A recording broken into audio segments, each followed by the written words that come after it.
Chapter 6, ठीक है। Chapter 6 lines and angles, इसके बारे में पहले तो हम छोटी छोटी चीज़ें देखेंगे हम क्या क्या होती हैं, ठीक है ना। तो पहले तो welcome to DDT academy and academic maths by Jagveer Singh. Okay, तो बेटा कैसे हो सारे के सारे, सब ठीक हो? चलो सारे अच्छे होने चाहिए, ठीक है ना। और बढ़िया समझ में आ रहा है सब कुछ? चलो तो स्टार्ट करते हैं। सबसे पहले लाइंस, क्या करते हैं? लाइंस। तो आज हम ये चैप्टर 6 देखेंगे लाइंस और एंगल्स के बारे में, यानी रेखाएं एवं कोण क्या होते हैं, ठीक है ना। तो इसमें ज़्यादातर हमारी चीज़ें क्या होती हैं? रेखाएं। अभी तक हम बचपन से सारी चीज़ें पढ़ते हुए आ रहे हैं, हम क्या सब चीज़ पढ़ते हुए 9th में आकर अभी तक हमें ये समझ में नहीं आता लाइंस कौन कौन सी होती हैं और एंगल कौन कौन से होते हैं। ओके, तो हम यहाँ देखेंगे सबसे पहले लाइंस के बारे में। लाइंस क्या क्या होती हैं? देखो सबसे पहले लाइंस यानी रेखाएं। तो लाइंस क्या क्या होते हैं? सबसे पहली लाइंस आती है, देखो मैं बेसिक बताऊंगा, ठीक है ना। पहले लाइंस पहले क्या होती है? सबसे पहले आती है एक लाइन, होती क्या है? रेज।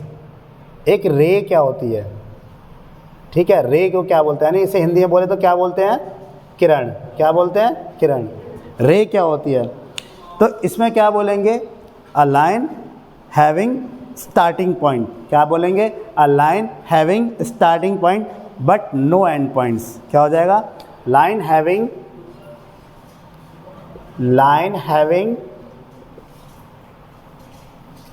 स्टार्टिंग पॉइंट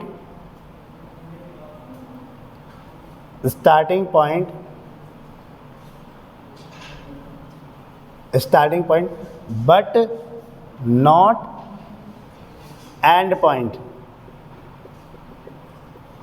यानी ऐसी रेखा जिसका स्टार्टिंग पॉइंट तो होगा, जिसका आरंभ तो होगा, पर अंत का पता नहीं होगा, ठीक है ना। इसे एक एग्जाम्पल के तौर पर मतलब ऐसे मान के चल सकते हैं हम कि जिसका सोर्स तो है पर कोई अंत नहीं है। जैसे सोर्स मतलब जहाँ से स्टार्ट होगी निकलेगी। जैसे इसका एक सबसे अच्छा एग्जाम्पल क्या है? सन हमारा सबसे अच्छा एग्जाम्पल है। कैसे कि सन जहाँ से रोशनी दे रहा है वो तो पता है कहाँ से निकल रही हैं, लेकिन कहाँ तक रोशनी जा रही है कुछ पता है क्या? कहाँ तक रेस जा रही हैं कहीं तक नहीं पता, हमें कोई कंफर्म नहीं है, मतलब कहाँ तक जा रही है। हमारी अर्थ तक भी आ रही हैं और जुपिटर, सैटर्न सब तक जा रही हैं, जितनी भी हमारी गैलेक्सी में, ठीक है ना।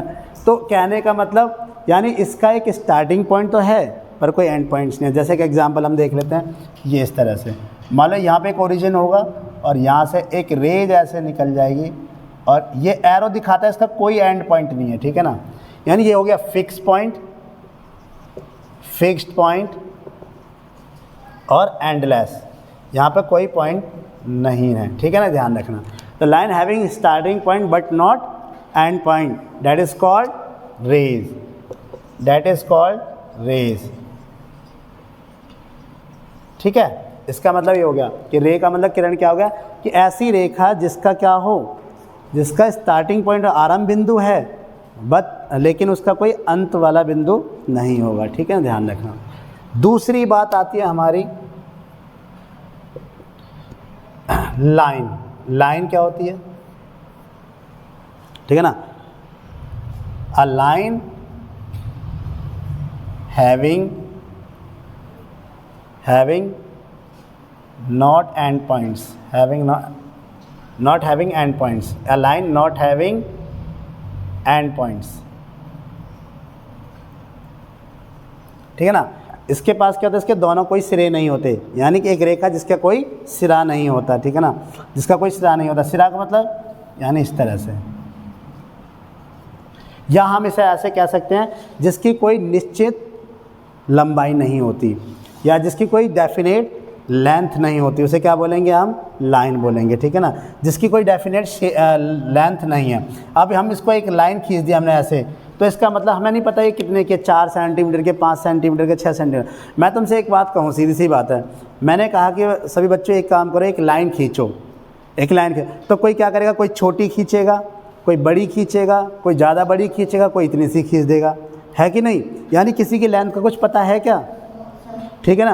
तो ऐसी लाइन को क्या ऐसी उसको सेगमेंट को क्या, लाइन को क्या बोलेंगे हम? Line. A line not having and points, यानी ऐसी रेखा जिसका कोई अंत ना हो, जिसका कोई सिरा ना हो, अंत का सिरा ना हो, तो उसे क्या बोलेंगे? हम लाइन बोलेंगे, ठीक है ना। तीसरा लाइन सेगमेंट क्या होती है? लाइन सेगमेंट, इसे हिंदी में बोलते हैं रेखाखंड। क्या बोलते हैं? रेखाखंड। इसे रेखा बोलेंगे और इसे रेखाखंड, ठीक है ना। अब इसमें क्या होता है? अ line having both and points. क्या बोलेंगे? A line having both and points, यानी हम इसमें सीधे सीधे बोल सकते हैं अ line having both and points, ठीक है ना। ऐसी रेखा जिसके क्या हो? दोनों सिरे होते हों, दोनों सिरे हो। या फिर हम ऐसे कह सकते हैं कि ऐसी रेखा जिसकी निश्चित लंबाई होती हो, अ डेफिनेट लेंथ, ठीक है ना।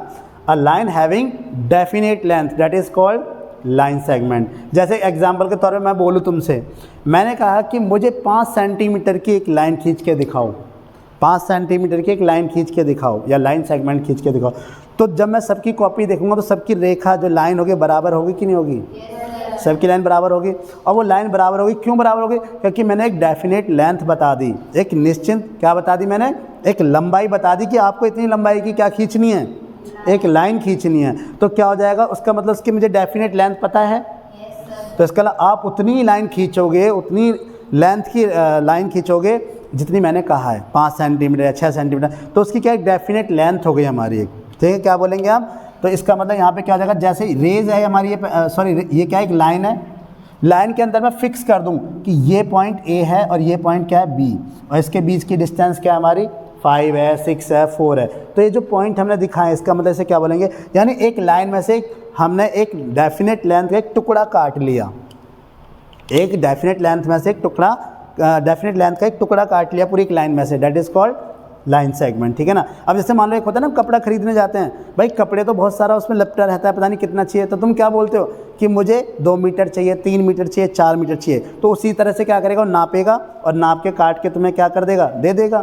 सीधी सी बात है, ठीक है ना। लेकिन अगर तुम ये बोलोगे कि मुझे कपड़ा चाहिए, क्या बोलोगे? मुझे कपड़ा चाहिए। दुकान वाला पूछेगा कितना? बस चाहिए, दे दो मुझे, ठीक है ना। अब वो कहेगा कितना चाहिए भाई, इसे पूरा दे दूं या इतना 1 मीटर दूं, 2 मीटर दूं? तुम कहोगे नहीं कपड़ा चाहिए, तो क्या बोलेगा लास्ट में जाकर? हो जाओ पहले पता करके आओ कितना चाहिए, क्योंकि आपको डेफिनेट लेंथ का पता ही नहीं है, एक निश्चित लंबाई का पता ही नहीं कि आपको कितना चाहिए, फिक्स, ठीक है ना। तो line having both and points, both and points, या फिर हम कह देंगे line having fix and points, ठीक है ना। दोनों को हम बोल सकते हैं, तो इसे क्या बोलेंगे? रेखाखंड, ठीक है। बात समझ आई कि नहीं? तो इस तरह से हमने इसको 3 कैटेगरी में डिवाइड कर लिया है, पहले एक रे, फिर लाइन और एक लाइन सेगमेंट। तो दोबारा बताता हूँ, रे क्या होती है? जिसका स्टार्टिंग पॉइंट होता है, यानी शुरुआती बिंदु होता है पर अंत के बिंदु का पता नहीं होता, उसे क्या बोलेंगे हम? रे, यानी किरण बोलेंगे, यानी फिक्स पॉइंट और एंडलेस, इसका कोई मतलब नहीं। इसे एरो से दिखाते हैं, जिसका कोई फिक्स पॉइंट नहीं होता उसे किससे दिखाते हैं? एरो से। और जिसका देखो यहाँ पर लाइन आ गई, a line not having and points, या फिर हम ऐसे कह सकते हैं अ रे नॉट हैविंग एंड पॉइंट्स, यानी कि दोनों तरफ क्या हो? बहुत दोनों तरफ क्या हो इसके? एंड पॉइंट्स ना हो। यहाँ पे अगर तुम लिखना चाहो तो लाइन ना लिखकर क्या लिख सकते हो? अ रे नॉट हैविंग एंड पॉइंट्स, ठीक है ना, दैट इज कॉल्ड लाइन। यानी यहाँ पे तो स्टार्टिंग पॉइंट था पर अंत वाला नहीं था, तो उसे क्या बोलेंगे? रे बोलेंगे। लेकिन जब दोनों तरफ ही क्या ना हो? एंड पॉइंट्स ना हो, तो इसको क्या बोलेंगे? लाइन बोलेंगे, ठीक है ना। और जिसमें दोनों तरफ क्या हो जाए? एंड पॉइंट्स हो, फिक्स लेंथ हो, उसे क्या बोलेंगे? हम रेखाखंड बोलेंगे, ठीक है, ध्यान रखना। इसको कई जगह ऐसे भी लिखा था, रे नॉट हैविंग एंड पॉइंट्स, ठीक है ना, तो इसे क्या बोलेंगे हम? रेखा। क्लियर हो जाएगा? यहाँ तक कर लोगे? ओके, कॉपी, ठीक है बेटा। तो देखते हैं यहाँ पर एंगल्स। अब एंगल्स के टाइप्स देखते हैं, ठीक है ना। पहले तो एंगल्स बताओ होता क्या है, ठीक है ना। एंगल मतलब होता क्या है? एंगल होता है कि अगर कोई भी 2 लाइन है, एंगल क्या होता है? कोई भी अगर 2 लाइनें हैं, अगर मान लो ये जैसे 2 लाइन है, इनका एक एंड जो है एक दूसरे के साथ इंटरसेक्ट करे और जो अदर एंड है वो दोनों क्या हो? फ्री हो, ठीक है ना। यानी क्या बनाएंगे? एक एंगल बनाएंगे। क्या बनाएंगे? एक एंगल, ठीक है ना। इसी को बोलते हैं, जो ये 2 लाइनों के बीच का जो एंगल जो 2 लाइन जहाँ पर मिलती हैं, वहाँ जो एक ये हमारा गैप क्रिएट होता है, इसी को क्या बोलते हैं? एंगल, ठीक है ना। यानी 2 लाइन थे, उनके एक पॉइंट, एक एंड को हमने क्या कर दिया? मिला दिया, और एक एंड क्या कर दिया? फ्री हो गया, तो इसी को क्या बोलते हैं? एंगल। यानी कि जहाँ भी 2 लाइनों के एक एंड पॉइंट को मिलने पर जो एक एंगल क्रिएट होता है दैट इज़ कॉल्ड एंगल, या जो एक गैप क्रिएट होता है उसे क्या बोलेंगे एंगल। अब ये एंगल भी कितने टाइप के होते हैं ध्यान रखना। इस एंगल को कहीं कहीं हम देखेंगे इसको थीटा से भी दिखाते हैं। किससे दिखाते हैं? थीटा से भी। किससे दिखाते हैं? थीटा से। जब तुम आगे क्लास में पढ़ोगे तो तुम जानोगे कि इस एंगल को हम किससे, ये सिंबल होता है, इसको किससे दिखाएंगे हम? थीटा से, ठीक है ना। अब टाइप्स ऑफ एंगल क्या होते हैं?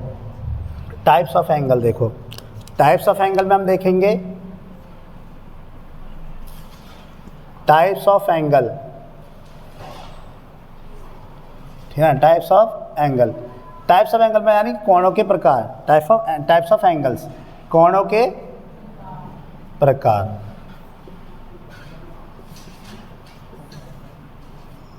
कोणों के प्रकार, तो इसमें सबसे पहला कोण आता है एक्यूट एंगल। क्या आता है? Acute angle. अब ये एक्यूट एंगल को हिंदी में बोलते हैं निम्न कोण। क्या बोलेंगे? निम्न कोण। देखो अब जो है ना, यहाँ पर जो है ना निम्न कोण और acute angle, obtuse angle, right angle, ठीक है ना। हम इसको किसके बेसिस पे कंपैरिजन करते हैं? तो ध्यान रखना, जो एक्यूट एंगल होता है, जो एक्यूट एंगल होता है ये एक ऐसा एंगल होता है जिसका मेजरमेंट क्या होता है? 0 से 90 डिग्री के बीच में होता है। 0 से 90 डिग्री के बीच में होगा, यानी ये हमेशा कोण कैसा होगा? 90 डिग्री से छोटा होगा। 90 डिग्री से छोटा होगा, यानी 89.9 तक हम क्या बोलेंगे? एक्यूट एंगल ही बोलेंगे। जैसे 90 हो जाएगा वो दूसरा एंगल बन जाएगा, ठीक है ना। तो ध्यान रखना, मैं यहाँ पे कंपैरिजन करके भी दिखाऊंगा इसका, कि जैसे मान लो हमने एक राइट एंगल ट्रायंगल बना लिया। हमने क्या कर लिया? एक राइट एंगल ट्रायंगल बना लिया। राइट एंगल बना लिया, ट्रायंगल नहीं, सॉरी, राइट एंगल बना लिया। ये हो गया हमारा, ठीक है। ये क्या है हमारा? 90 डिग्री। क्या है ये?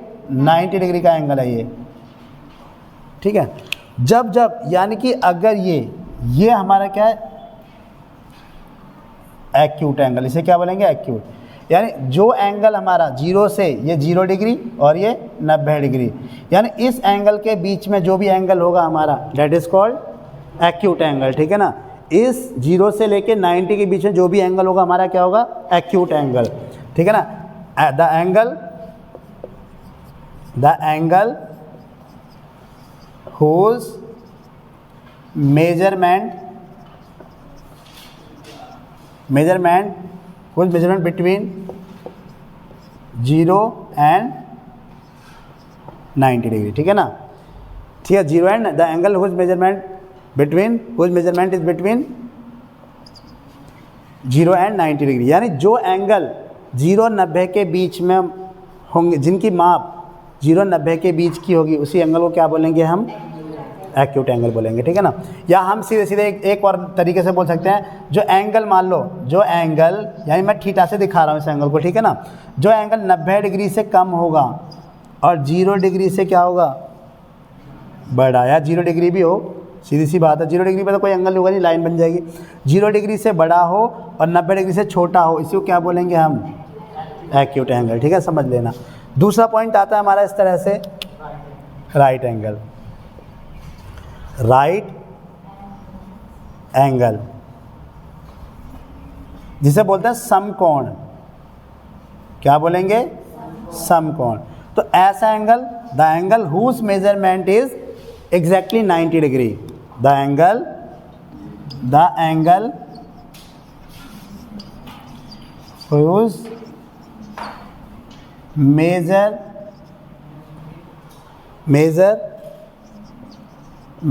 is 90 डिग्री एग्जैक्टली, यानी थीटा बराबर, मैं इसको ऐसे भी लिख सकता हूँ, और थीटा बराबर 90 डिग्री, ठीक है ना। इसी को क्या बोलेंगे हम? राइट एंगल, यानी समकोण। इसको बनाए तो कैसे बनाएंगे? सीधे गए, जैसे भी ऊपर बनाया था मैंने, ये तो यही जो हमारा क्या होगा, ये सब एंगल क्या होगा हमारा? 90 डिग्री, ठीक है ना। इस एंगल को क्या बोलेंगे? 90 डिग्री, ठीक है बेटा। तो 90 डिग्री हो गया राइट एंगल ट्रायंगल। अब इसी चीज़ को हम यहाँ पे अगर हम डिस्कस करें थोड़ा सा इधर आके,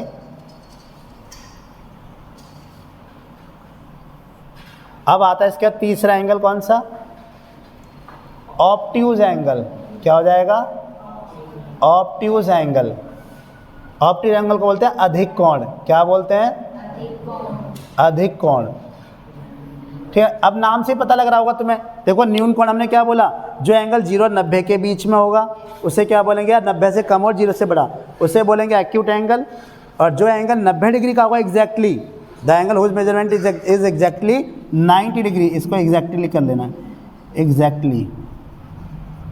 एग्जैक्टली क्या हो जाएगा 90 डिग्री, उसे क्या बोलेंगे हम, right angle triangle.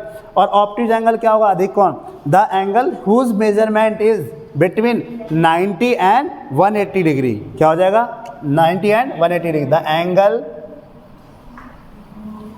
Angle whose measurement is between 90 degree and 180 degree. तो इसको क्या बोलेंगे हम, ऑब्ट्यूज एंगल, क्या बोलेंगे हम इसको, ऑब्ट्यूज एंगल। अब इसको कैसे लिख सकते हैं, theta equal to greater than 90 degree और लेस देन 180 डिग्री, क्या बोलेंगे, थीटा इक्वल, इसको ऐसे भी लिख सकते हैं, ठीक है ना, थीटा इक्वल टू जो अगर 90 डिग्री से बड़ा होगा और 180 डिग्री से क्या हो जाएगा, छोटा, ठीक है ना। अब मान लो यही चीज़ अगर मान लो इस तरह से आ जाए, फोर्थ अगर मान लो ये एंगल 180 डिग्री हो जाए, ठीक है ना। अब जैसे मान लो यहाँ से ये पॉइंट हमारा है, ये एक लाइन ऐसे थी और एक लाइन अब कैसे आ गई, यानी एक रेज इस तरह से आ गई, रेज बोलूँ या लाइन बोलूँ, ठीक है, ध्यान रखना, ये लाइन हो जाएगी अगर से पॉइंट बनेंगे, तो ये जो एंगल है क्या हो जाए हमारा 180 डिग्री। तो इसी को बोलते हैं स्ट्रेट एंगल, क्या बोलेंगे, स्ट्रेट एंगल, ठीक है ना, क्या बोलेंगे इसे, स्ट्रेट एंगल, क्या बोलेंगे इसे, स्ट्रेट एंगल, यानी जिस एंगल की वैल्यू क्या हो जाए 180 डिग्री, ठीक है, जिस एंगल की वैल्यू क्या हो जाए, the angle whose measurement is exactly क्या हो जाएगी 180 degree, that is called straight angle, ठीक है ना, ध्यान रखना। तो ये हमारे 4 तरह के हमने पढ़े, कौन कौन से, acute angle, right angle, obtuse angle और स्ट्रेट एंगल, ठीक है ना, 180 डिग्री। और एक होता है हमारा कंप्लीट एंगल भी होता है, ठीक है ना, यानी कि जिसका क्या आ जाएगा 360 डिग्री हो जाता है, पूरा क्या हो जाएगा 360 डिग्री, यानी कंप्लीट एंगल, पूरा एंगल एक तरह से, ठीक है ना। ये क्या होगा स्ट्रेट एंगल, और एक एंगल आएगा कंप्लीट एंगल, यानी जिसका एंगल का सम क्या पूरा एंगल क्या बन जाएगा हमारा 360 डिग्री, तो उसे क्या बोलेंगे हम, कंप्लीट एंगल। तो ठीक है ना, acute angle, right angle, obtuse angle और स्ट्रेट एंगल, ये मेन हम जो है देखेंगे, ठीक है बेटा, ओके। देखेंगे अब हमने क्या देखा, स्ट्रेट एंगल। अब इसके बाद देखेंगे हम रिफ्लेक्स एंगल, क्या बोलेंगे, रिफ्लेक्स एंगल। तो 5 आप देखिए, रिफ्लेक्स एंगल, रिफ्लेक्स एंगल को हिंदी में बोलते हैं प्रतिवर्ती कोण, क्या बोलते हैं, प्रतिवर्ती कोण। देखो ये रिफ्लेक्स एंगल होता क्या है कि ये जो एंगल होता है ना, ये हमेशा द एंगल, इसका अगर डेफिनेशन लिखे तो क्या लिखेंगे, द एंगल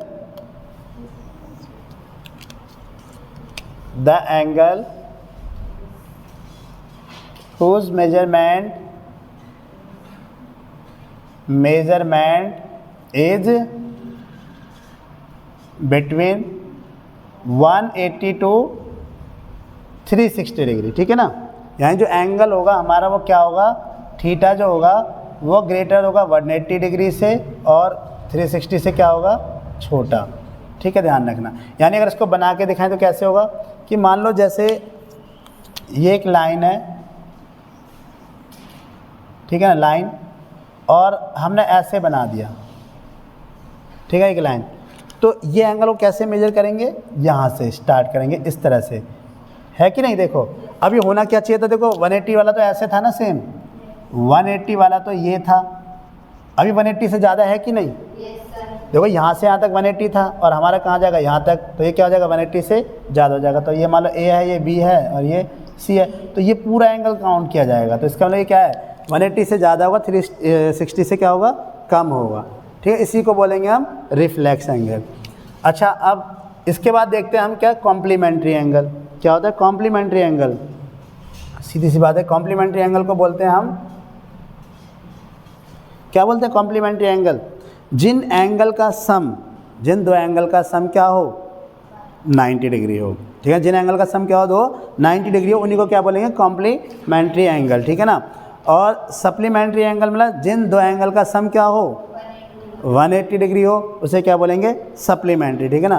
तो कॉम्प्लीमेंट्री एंगल यानी इसे बोलते हैं पूरक कोण, क्या बोलेंगे, पूरक कोण, हिंदी में बोले तो पूरक कोण, ऐसे बोलेंगे कॉम्प्लीमेंट्री एंगल,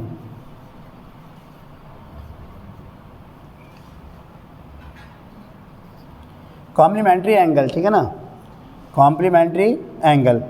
अब कॉम्प्लीमेंट्री एंगल क्या हो जाएगा, यानी कि the angle, the sum of the two angle is 90 degree, the sum of two angle is 90 degree, that is called complementary angle. ठीक है, ध्यान रखना, कॉम्प्लीमेंट्री एंगल यानी पूरक कोण जिसे बोलते हैं, समझ में? The sum of two angle is 90 degree, that is called complementary angle. अगर मान लो कोई भी दो एंगल हैं, उनका सम क्या बन जाए, जैसे मान लो हमने क्या बोल दिया, ये इस तरह से एक एंगल, ये रेज है हमारे दो, और एक लाइन हमने यहाँ से खींची, लाइन ही मान के चल लो इसे, ठीक है ना, लाइन है हमारी, कोई फिक्स ऐसी लेंथ नहीं है, ये लाइन है और इसमें से एक हमने ऐसे एक लाइन खींच दी, तो इसका एंगल है x और ये एंगल है क्या, y। अब इन दोनों एंगल का सम हमेशा क्या होगा, 90 डिग्री, तो इसी को क्या बोलेंगे हम, कॉम्प्लीमेंट्री एंगल। ठीक है ना, अगर एक एंगल हमें पता है तो दूसरे को हम किस में से माइनस करके निकाल सकते हैं, 90 में से। अगर एक एंगल पता है दूसरे को हम किस में से निकालेंगे, 90 में से, कॉम्प्लीमेंट्री एंगल। ठीक है ना, तो ध्यान रखना। अब इसके बाद आता है नेक्स्ट सप्लीमेंट्री एंगल, क्या आ जाएगा, supplementary angle, supplementary angle. Supplementary angle क्या होता है, यानी इसे बोलते हैं हिंदी में समपूरक कोण। क्या बोलेंगे, समपूरक कोण। देखो इसको याद करने का एक तरीका ऐसे है, कॉम्प्लीमेंट्री एंगल है, कॉम्प्लीमेंट्री और सप्लीमेंट्री, तो मैंने तुम्हें बता रखा है कॉम्प्लीमेंट्री। देखो कॉम्प्लीमेंट्री एंगल में सम क्या है, 90, और सप्लीमेंट्री एंगल में सम क्या होता है, 180। तो ऐसे याद रखेंगे, ये 90 180 से छोटा है ना, तो भाई 90 छोटा तो हम क्या है, कॉम्प्लेन पियेंगे, सीधी सी बात है। कॉम्प्लीमेंट्री एंगल यानी बच्चा छोटा है, कॉम्प्लेन पीता है, तो कॉम्प्लेन वाला छोटा रहेगा, और सप्लीमेंट मतलब जब बड़ा हो जाता है, जिम जाता है तो सप्लीमेंट्री लेता है। ठीक है ना, तो सप्लीमेंट्री लेगा तो इसका मतलब जिम जा रहा है तो बड़ा हो गया, तो 90 से बड़ा 180, तो 180 सप्लीमेंट्री और 90 कॉम्प्लीमेंट्री। ठीक है ना, ध्यान रखना इसका। तो हम इसमें क्या लिखेंगे, the sum of two angle is 180 degree, that is called supplementary angle. ठीक है ना, सप्लीमेंट्री एंगल। अब इसमें वही कहानी, सेम एंगल को कैसे दिखा देंगे हम,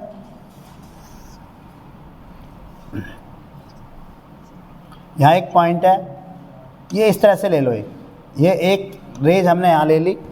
ठीक है ना, जब भी एरो से दिखाऊं और इस तरह से दिखाऊं, एक एंड पॉइंट इसका फिक्स है ना, एक नहीं है, तो इसको रेज बोल देंगे हम। और अगर मान लो मैं एरो नहीं बनाया तो इसका मतलब क्या है, एक लाइन सेगमेंट है। अब यहाँ पे अपना बनाया तो ये हो गया x और ये क्या हो गया, y, तो इन दोनों का सम हमेशा क्या होगा, x + y = 180 degree, that is called supplementary angle. समझ में आया कि नहीं आया? तो ये तो हो गया हमारा reflex angle, complementary angle, supplementary angle. ठीक है ना, ये सब हमने एंगल देख लिए। अब इसके बाद जो हमारे मेन चैप्टर में यूज होने वाली चीज़ें हैं उन्हें देखेंगे। ठीक है ना, इसके बाद हम देखेंगे लीनियर पेयर क्या होता है, वर्टिकली अपोजिट एंगल। जो हमारी पहली एक्सरसाइज है ना, वो क्वेश्चंस बेस पर है, किस पर, लीनियर पेयर और वर्टिकली अपोजिट एंगल। और कभी कभी क्वेश्चन ऐसे ही पूछ लेता है, जैसे मान लो तुमसे बोल देगा कि एक क्वेश्चन दे रखा है हमें जिसमें बोल रखा है कि दोनों के एंगल कैसे हैं, वो कॉम्प्लीमेंट्री एंगल है, उसके एक एंगल की मेजरमेंट दे रखी है, तो दूसरे एंगल की मेजरमेंट बता दो। एक एक नंबर में बोल सकते हैं। मान लो हमें दे रखा है कि दो एंगल जो है वो क्या है, सप्लीमेंट्री हैं, उसके एक एंगल की मेजरमेंट दे रखी है और दूसरे वाले की क्या निकालना है, मेजरमेंट निकालना है। तो तुम क्या करोगे, उस एक एंगल को 180 में से माइनस करके दूसरा निकाल दोगे। ठीक है ना, तो ये सब छोटे छोटे क्वेश्चंस पूछ ले जाते हैं, लेकिन जो हमारे बेसिक्स जो क्वेश्चंस बनेंगे अब वो हमारे टॉपिक में, वो कौन कौन से टॉपिक हैं, एक तो हमारा है linear pair, vertically opposite angle, उस पर हमारे क्वेश्चंस काफ़ी आते हैं पेपर में। ठीक है ना, तो अभी हम वो देखते हैं, चलो स्टार्ट करते हैं। कॉपी करो बेटा से। ठीक है बेटा, एक चीज़ और इसमें हम एक और चीज़ देखेंगे, जो रिफ्लेक्स एंगल होता है ना, कई बार क्या होता है कि हमें एक एंगल दे देता है और उस एंगल को देने के साथ कह देगा कि रिफ्लेक्स एंगल पूछो। ठीक है ना, रिफ्लेक्स एंगल बता दो, इसका रिफ्लेक्स एंगल बताइए। अब जैसे मान लो यहाँ पे ना एक एक्स एंगल हमें दे दिया, एक एक्स एंगल दे रखा है मुझे। अब ये एक एक्स एंगल दे रखा है तो मुझे क्या निकलवा रहा है, रिफ्लेक्स एंगल निकलवा रहा है मान लो। तो रिफ्लेक्स एंगल को हम एक तरीके से और निकाल सकते हैं कि अगर एक्स हमें क्या दे रखा है, 180 डिग्री से। अब देखो ये एंगल जो है ये स्ट्रेट एंगल से छोटा नहीं है एक्स। स्ट्रेट एंगल मतलब पूरा 180 डिग्री। देखो यहाँ से यहाँ तक क्या होना चाहिए था, पूरा 180 डिग्री होना चाहिए था।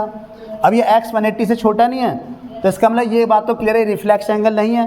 तो पर हमसे पूछा है रिफ्लेक्स एंगल, और हमें क्या गिवन है, गिवन x। हमें अगर x दे रखा है और x देने के बाद हमसे पूछा जाता है कि रिफ्लेक्स एंगल निकालो, तो रिफ्लेक्स एंगल निकालने का तरीका होता है कि रिफ्लेक्स एंगल बराबर क्या हो जाएगा, इसे क्या कर देना, 360 में से माइनस कर देना। तो एक फॉर्मूला डायरेक्ट ये भी होता है, ठीक है ना। जैसे मैं तुमसे एक एग्जांपल पूछूं, example find the reflex angle of 110 यानी 110 डिग्री का रिफ्लेक्स एंगल बताओ। तो पहले तो मुझे बताइए 110 रिफ्लेक्स एंगल है क्या। अब ये मैंने क्या लिखवाया, रिफ्लेक्स एंगल क्या होगा, 180 से बड़ा और 360 से छोटा। क्या ये 180 से बड़ा है, क्या ये 360 से छोटा है, नहीं है ना, ठीक है। 360 से छोटा तो है, 110 से बड़ा, सॉरी 180 से बड़ा है क्या, 180 से बड़ा होना चाहिए और 360 से छोटा होना चाहिए। तो 180 से बड़ा नहीं, इसका मतलब रिफ्लेक्स एंगल नहीं है। तो अब हमसे कह रहा है find the reflex angle of 110 degree यानी 110 डिग्री, ठीक है ना। तो कैसे निकालोगे इसका सॉल्यूशन, क्या करोगे, यानी हम सॉल्यूशन निकालेंगे सीधे सीधे। मैंने क्या बताया, रिफ्लेक्स एंगल बराबर क्या हो जाएगा, 360 माइनस 110। तो कितना आ जाएगा, 0 में से 0, 6 में से बन गया 5 और 3 में से बन गया 2। तो क्या ये 180 से ज़्यादा है, क्या ये 180 से ज़्यादा है, क्या ये 360 से कम है, बस ठीक है, दोनों क्राइटेरिया फॉलो कर दिए, इसका मतलब हमारा रिफ्लेक्स एंगल आ गया। तो इस तरह से कई बार पूछ लेता है, क्वेश्चन में दिया जाता है। जैसे अकेला एक नंबर में नहीं पूछेगा, ये कई बार क्या होता है क्वेश्चन के साथ पूछ लेता है, 2-3 एंगल निकलवा रहा है, उसके बाद क्या कहेगा कि रिफ्लेक्स एंगल भी निकालो। तो इस तरह से रिफ्लेक्स एंगल निकाल देना उसमें, यानी से हिंदी में क्या बोलते हैं, प्रतिवर्ती कोण। लिख दिया बेटा, कंफ्यूज मत होना, कुछ भी सब जानते हो, ठीक है ना। चलो रिफ्लेक्स एंगल निकाल दिया। अब इसके बाद हम देखते हैं जो हमारे 2 इंपॉर्टेंट टॉपिक है, लीनियर पेयर और वर्टिकली अपोजिट एंगल। तो ये ध्यान रखना है यहाँ पर,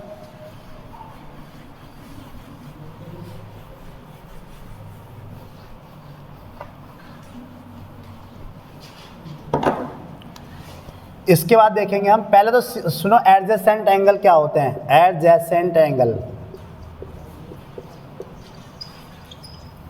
एडजेसेंट एंगल्स क्या होते हैं, यानी इन्हें बोले तो हिंदी में क्या बोलते हैं, आसन कोण। क्या बोलते हैं, आसन कोण। एक तरह से मैंने ना आसन कोण को पड़ोसी कोण बोलता हूँ। क्या बोलता हूँ, पड़ोसी कोण। पड़ोसी कोण कैसे, अब तुम खुद कहोगे, देखो मान लो जैसे ये एंगल है, मतलब एक लाइन है और एक ये लाइन है, ठीक है ना।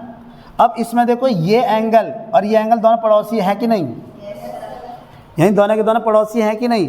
तो इन्हीं को क्या बोलते हैं, आसन, यानी एडजेसेंट एंगल एक दूसरे को। तो x और y, ये x हो गया, ये y हो गया। तो हम कह सकते हैं यहाँ पर क्या हो जाएगा, x and y are the adjacent angles. तो कई बार बच्चे ना क्वेश्चन में समझ ही नहीं पाते कि उसका एडजेसेंट दे रखा है। एडजेसेंट मतलब या तो सामने हो, सामने वाला भी तो पड़ोसी होता है, या बगल वाला हो, ठीक है ना। बगल वाला भी क्या होगा जाए, बगल वाला पड़ोसी हो जाएगा। तो ये दोनों के दोनों एक दूसरे के बगल वाले हैं ना, तो इसका एक दोनों दूसरे क्या हो गए, पड़ोसी। तो पड़ोसी एंगल मतलब एडजेसेंट एंगल। तो अब इसी को देखते हुए एक चीज़ देखेंगे हम, क्या लीनियर पेयर, क्या बोलेंगे हम, लीनियर पेयर। किसे बोलते हैं, लीनियर पेयर, ठीक है ना। यानी इसे बोले हिंदी में रैखिक युग्म। क्या बोलेंगे, रैखिक युग्म। क्या बोलेंगे, रैखिक युग्म। तो लीनियर पेयर को हम बोलेंगे रैखिक युग्म। अब इसमें रैखिक युग्म का मतलब क्या होता है कि ऐसे एंगल कि जिनके 2 एंगल का सम क्या होता हो, 180 degree. The sum of angle of, the sum of 2 adjacent angle, the sum of 2 adjacent angle is 180 degree. That is called linear pair. The sum of adjacent, देखो अब मैंने यहाँ पे 2 लिख दिया है, तुम ये भी बोल सकते हो sum of adjacent angle, the sum of adjacent angle। But हाँ, कंडीशन ये है कि ये लाइन जो है ना, जिस लाइन पे बन रहा है एडजेसेंट एंगल, वो हमेशा क्या होनी चाहिए, स्ट्रेट लाइन। कैसी होनी चाहिए, स्ट्रेट लाइन होनी चाहिए। ध्यान रखना, कहीं ऐसे ना हो कि ये टेढ़ी लाइन ऐसे हो जाए और तुम यहाँ से मिला तब भी कह रहे हो कि सर ये तो एंगल क्या हो जाएगा 180 डिग्री। कंडीशन क्या है इसकी, कि हमेशा क्या होनी चाहिए, स्ट्रेट लाइन होनी चाहिए। स्ट्रेट लाइन नहीं होगी तो फिर लीनियर पेयर नहीं बनेगा। तो लीनियर पेयर कैसे बनेगा, मान लो जैसे ये क्या है, एक लाइन है और इसी पर से एक लाइन हमने ऐसे काट दी। अब एक लाइन ये हो गई, ये एंगल बना रहा है ए और ये एंगल बना रहा है हमारा बी, ठीक है ना। तो इन एंगल का सम हमेशा क्या होगा, ए प्लस बी बराबर 180 degree, that is called linear pair. बात समझ में आई कि नहीं आई। तो ये क्या हो जाएगा हमारा लीनियर पेयर हो जाएगा। सम ऑफ एडजेसेंट या 2 लिखो या sum of adjacent angle is 180 degree, that is called linear pair. But उसके लिए कंडीशन यही है कि जो जिस पर वो एंगल एडजेसेंट बन रहे हैं वो लाइन कैसी होनी चाहिए, स्ट्रेट होनी चाहिए। अगर स्ट्रेट लाइन नहीं है तो ये लीनियर पेयर नहीं है, ये लीनियर पेयर होगा, ये लीनियर पेयर होगा, ठीक है, ध्यान रखना। बात समझ में आई कि नहीं। तो इसके बाद आता है दूसरा vertically opposite angle. Vertically opposite angle, ठीक है ना, वर्टिकली अपोजिट एंगल। इसे बोलते हैं शीर्षा विमुख कोण। क्या बोलेंगे,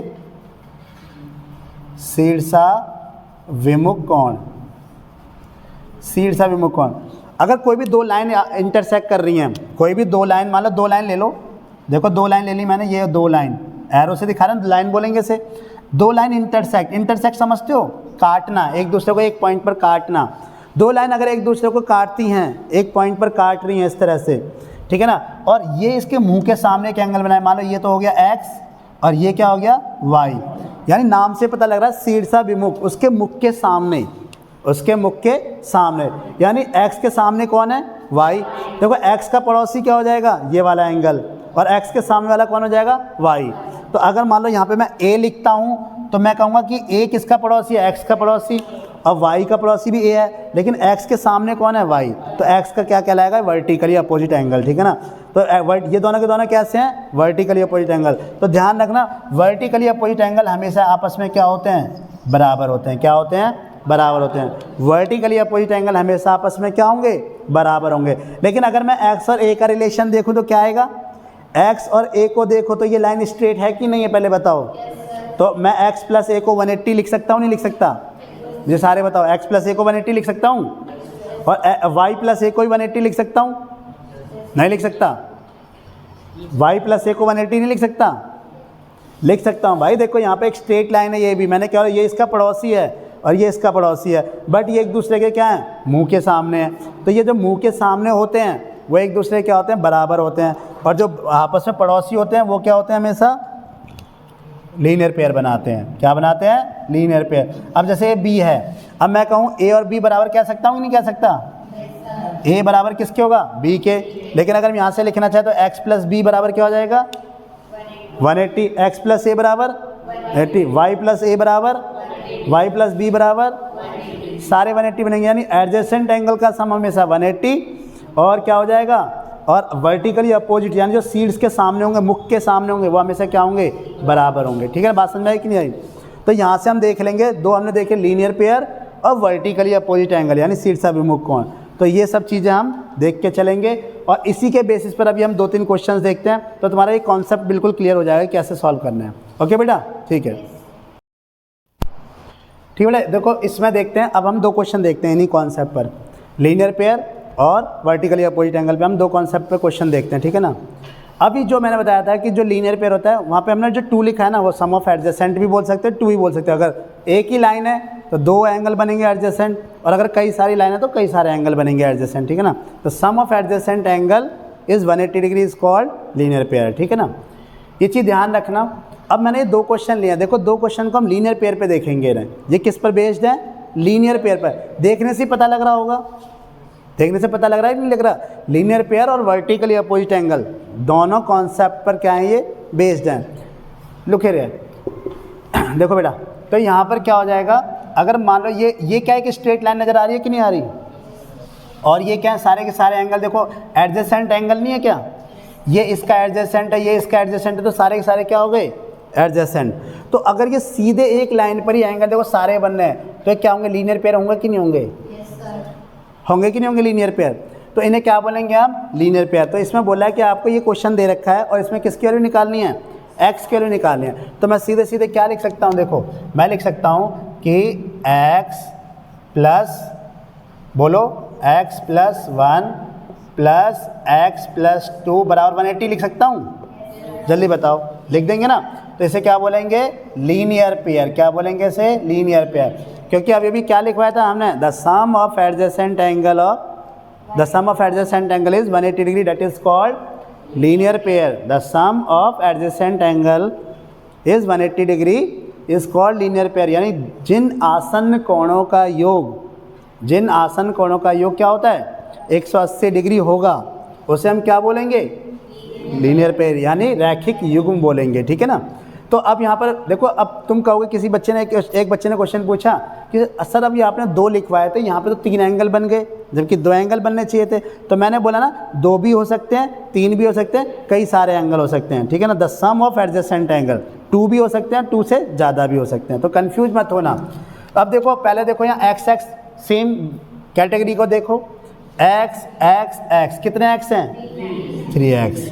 और यहाँ पे नंबर कितने हैं? 2 और 1 3 इधर देखो। अब 180 है यहाँ पर, तो अब देखो यहाँ 3x, ये 3 उधर जाके क्या हो जाएगा? माइनस। तो कितना आ जाएगा? तो 3x और 180 में से 3 का कितना आ गया? 177। तो x बराबर यहाँ मल्टीप्लाई में उधर जाके क्या हो जाएगा? डिवाइड में। 177 अपन में 3 काटो से, 3 1 जा 3, 3 5 जा 15, 2 इधर गया, 3 9 जा 27। तो x की वैल्यू क्या आ गई हमारी? 59 डिग्री। बात समझ में आई कि नहीं आई? अब वो तुमसे कहे तीनों एंगल निकालो, तो तीनों एंगल, एक तो निकल गया, दूसरा कैसे निकालोगे? 59 में कितना जोड़ दोगे? 1, तो दूसरा एंगल आ जाएगा 60। और तीसरा एंगल कैसे निकालोगे? 59 में 2 जोड़ दोगे तो क्या आ जाएगा? तीसरा एंगल आ जाएगा, यानी क्या आ जाएगा? 61 डिग्री। तो क्या आ जाएगा? 59 60 61। और देखो तीनों एंगल का तुम सम करके देख लो, 180 आएगा। तीनों एंगल का सम करके देखोगे तो क्या आएगा? 180 डिग्री आएगा। तो जोड़ के भी देख सकते हो तुम लोग। तो अब पहले बताओ, यहाँ पर ये समझ में आया कि नहीं आया कॉन्सेप्ट? ईजी है, कोई ज़्यादा मुश्किल नहीं है कॉन्सेप्ट। लीनियर पेयर का कॉन्सेप्ट सबसे ईजी होता है और क्वेश्चंस आते हैं इसके अंदर से। देखो क्वेश्चंस बहुत अच्छे क्वेश्चंस भी आए हैं इसके अंदर से। तो अब यहाँ पहले हम लीनियर पेयर और वर्टिकली अपोजिट एंगल पे ही क्वेश्चंस देखेंगे, क्योंकि कई बार पूछे गए हैं। क्योंकि अब जो लिमिटेड सिलेबस भी कर दिया गया 9th का, तो मोस्टली इन्हीं पे से क्वेश्चन ज़्यादा पूछते हैं। ठीक है ना? अब जैसे यहाँ पर एक क्वेश्चन है, ये वाला इजी हो गया। अब ये वाला देखो, इसमें मेरे से पूछ रहा फाइंड AOD। पहले ये बताओ सारी लाइन स्ट्रेट हैं कि नहीं? क्वेश्चन में हमेशा लाइन बोलेगा, ऐसे नहीं कि नहीं बोलेगा, वो लाइन बोलेगा। अगर लाइन नहीं बोला तो इसका मतलब कहीं ना कहीं वो टेढ़ी है। लेकिन अगर लाइन बोल दी तो क्या लाइन टेढ़ी होगी क्या? यानी वो स्ट्रेट है एक तरह से। तो AOD कौन सा है? देखो AOD, यानी ये एंगल निकलवा रहा है हमसे। कौन सा एंगल निकलवा रहा है? ये। ठीक है भाई, ये एंगल निकलवा रहा है। अच्छा एक बात बताओ, ये एंगल निकलवा रहा तो मैं ये कहीं ना कहीं वर्टिकली अपोजिट एंगल नज़र नहीं आ रहा क्या? देखो कैसे, अभी ना इस लाइन को मैं रफ कर रहा हूँ, देखो अब चेक करो, देखो है कि नहीं? ये और ये, तो ये एंगल और ये एंगल एक दूसरे के मुंह के सामने है कि नहीं? जल्दी बताओ, दिखाई दे रहे हैं? ये एंगल यहाँ से खींचो यहाँ तक, इस लाइन तक, और इस एंगल को यहाँ से खींचो यहाँ तक, तो क्या हो जाएगा? ये एंगल और ये एंगल एक दूसरे के मुंह के सामने है कि नहीं? बस पहले कन्फ्यूजन हो रही थी वो लाइन की वजह से। ठीक है ना? हमेशा ऐसे देखा, जब भी मुंह के सामने देखा करो तो ऐसे देखा करो कि ये लाइन और ये लाइन दोनों क्रॉस ओवर है कि नहीं। मतलब ये पूरी लाइन होनी चाहिए। अगर ये पूरी लाइन है तो इसके मुंह के सामने ये वाला एंगल और ये एंगल हमेशा क्या होंगे? बराबर होंगे। लेकिन अगर जब मैं इस लाइन को खींच रहा था, ये वाला, ये जो ये लाइन है हमारी, इस लाइन को हम खींच रहे हैं, तो एक बात है, ये एंगल और ये एंगल बराबर हो सकते हैं क्या? क्यों? क्योंकि ये लाइन तो कंप्लीट है ही नहीं आगे तक। क्या ये एंगल और ये एंगल बराबर हो सकते हैं? नहीं हो सकते। क्या ये दोनों के दोनों क्या वर्टिकली अपोजिट एंगल हो सकते हैं? क्योंकि ये लाइन क्या है? इसकी लाइन है ही नहीं पूरी। अगर ये लाइन पूरी खिंची होती यहाँ तक, तब मैं कह सकता था ये एंगल और ये एंगल बराबर होंगे। लेकिन हमेशा कैसे पहचान करोगे? पूरी लाइन इंटरसेक्ट करनी चाहिए, यानी कंप्लीट लाइन इंटरसेक्ट करनी चाहिए। और उस लाइन को देखा करो, यहाँ से लाइन पूरी कंप्लीटली इंटरसेक्ट करके आगे जा रही है कि नहीं जा रही। फिर यहाँ देखोगे ये लाइन कंप्लीटली इंटरसेक्ट करके आगे जा रही है कि नहीं जा रही। फिर इन दोनों के बीच में जो क्रॉस बन रही है, ये दोनों एंगल हमेशा क्या होंगे? बराबर होंगे। अगर मैं एक पेन ऐसे लगा दूँ बीच में, ये पेन ऐसे लगा दिया, तो अब ये ऊपर इसने 2 एंगल बना दिया ना, तो ये जो छोटा वाला एंगल है नीचे वाले एंगल के बराबर हो जाएगा क्या? नहीं होगा ना। ये जो छोटा वाला एंगल है वो नीचे वाले एंगल के बराबर हो जाएगा? नहीं होगा, क्योंकि इसमें मैंने क्या कर दिया, ये लाइन जो है थ्रू नीचे नहीं जा रही पूरी, ऐसे मतलब ये नीचे नहीं जा रही है, यहीं पर रुक गई है। ठीक है ना? तो इसने 2 एंगल ऊपर क्रिएट कर दिए हैं, पर जो नीचे वाला एंगल है इस पूरे वाले एंगल के क्या होगा? हमेशा बराबर होगा। ये चीज़ ध्यान रखना, ठीक है ना। हमेशा वर्टिकली अपोजिट एंगल को देखने के लिए क्या देखोगे कि थ्रू लाइन होनी चाहिए। क्या होनी चाहिए? दोनों क्रॉस करने के बाद थ्रू होने चाहिए पूरे के पूरे। तो क्या ये थ्रू है पूरा आगे तक? नहीं है। तो एक बात होता है, ये AOD निकालने के लिए मैंने भी क्या होता है, ये एंगल चाहिए ना मुझे, और ये एंगल कैसे निकालना है? पहले x की वैल्यू निकल जाए, और x की वैल्यू निकल गई तो अगर इन x की वैल्यू निकाल लें हम, तो इसमें रख के x की वैल्यू को ये एंगल निकाल लेंगे, इसमें रख के x की वैल्यू को हम ये एंगल निकालेंगे, और दोनों को जोड़कर किसके बराबर कर देंगे हम? वर्टिकली अपोजिट एंगल हो जाएगा कि नहीं हो जाएगा?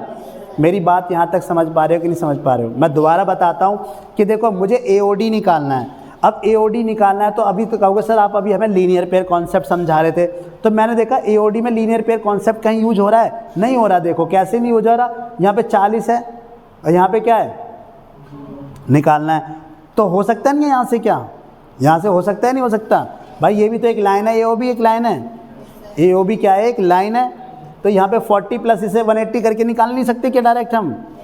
हम इससे ऐसे भी निकाल सकते हैं, हम इसे ऐसे वर्टिकली अपोजिट एंगल से भी निकाल सकते हैं। हमेशा जब भी क्वेश्चन में देखा करो, पहले तो देखा करो लीनियर पेयर बन रहा है कि नहीं बन रहा कहीं भी। तो अब देखो यहाँ पे लीनियर पेयर बन रहा है कि नहीं बन रहा। यहाँ पर AOB एक स्ट्रेट लाइन है, एक लाइन है, ये भी एक लाइन है पूरी। अब यहाँ पर देखो ये 40 है और ये क्या है 0, सॉरी इस एंगल को मैं क्या मान लेता हूँ, लेट कर लेता हूँ y। इसे AOD यहाँ लिख कर हम क्या कर लेते हैं, लेट कर लेते हैं y। जब इसे y करेंगे तो इसका मतलब एक बात बताओ कि इन दोनों एंगल का सम मैं डायरेक्ट लिख सकता हूँ कि y plus 40 degree equal to 180, और ये क्या हो जाएगा, लीनियर पेयर। अब तुम कहोगे सर जब होना था तो आप ये क्यों बता रहे थे? ये इसलिए बता रहा था, कई बार होता है कि स्ट्रेट लाइन ना हो, यानी कि कई बार इस तरह से क्या करता है कि मान ले 40 ना होती, डायरेक्ट इससे निकलवा रहा होता, फिर कैसे निकालते, ठीक है ना। तो हमेशा पहले देखा करो लीनियर पेयर कहीं बन रहा है नहीं बन रहा, और लीनियर पेयर के साथ उसका रिलेशन हो सकता है कि नहीं हो सकता। फिर उसके बाद देखा करो वर्टिकली अपोजिट एंगल। क्या देखोगे? Vertically opposite angle. तो मैंने देखा यार मेरा तो ईजी बन रहा है, ये AOB एक लाइन है और यहाँ देखा 40 है, यहाँ पे क्या y है, दोनों के दोनों क्या बना रहे हैं, लीनियर पेयर नहीं बना रहे क्या? दोनों के दोनों क्या बना रहे हैं, लीनियर पेयर। तो मैं डायरेक्ट निकाल दूंगा से y इक्वल टू क्या हो जाएगा, 180 माइनस 40 इक्वल टू क्या आ जाएगा, 140। और y क्या था मेरा, y एंगल का नाम क्या है, एंगल AOD 140 डिग्री। आया कि नहीं आया, जल्दी बताओ, ठीक है ना। अब तुम उससे निकालना चाहो ना, उससे भी आ सकता है, लेकिन वो प्रोसेस कैसा हो जाएगा, लंबा हो जाएगा। पहले तुम लीनियर पेयर से, इन तीनों लीनियर पेयर से x की वैल्यू निकालोगे, फिर x की वैल्यू निकालने के बाद यहाँ पुट करोगे, फिर इन दोनों को जोड़कर जब निकालोगे, तो इससे अच्छा तो डायरेक्ट ना निकाल दो इससे, लीनियर पेयर से।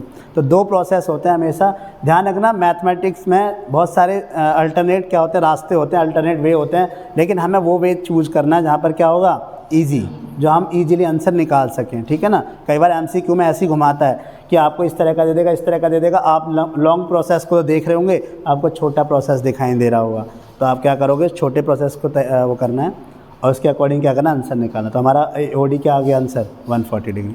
पास समझ में आया कि नहीं? ठीक है बेटा, थैंक यू।